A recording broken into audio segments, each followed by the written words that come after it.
पुण्यामध्ये खासदार मेधा कुलकर्णींसाठीचे आक्षेपार्ह बॅनर लागल्याचं पाहायला मिळालं आणि या बॅनर पाहिल्यानंतर मेधा कुलकर्णींच्या डोळ्यात पाणी आलं। पत्रकार परिषदेत कुलकर्णी यांच्या डोळ्यात पाणी आल्याचं पाहायला मिळालं।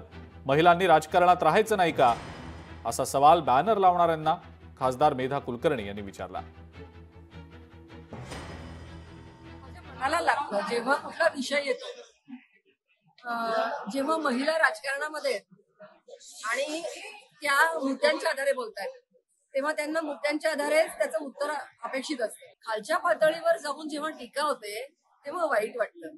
पण रिझर्वेशन देऊन काय फायदा?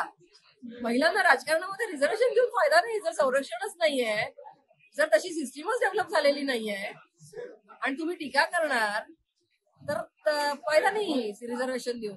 त्यामुळे तसं पोषक वातावरण पण तयार केलं पाहिजे। आणि माझ्यासारखी सिनियर व्यक्ती जी 30 वर्ष काम करते तिची अशी अवस्था, तर नवीन महिलेला तुम्ही काय करू शकेल?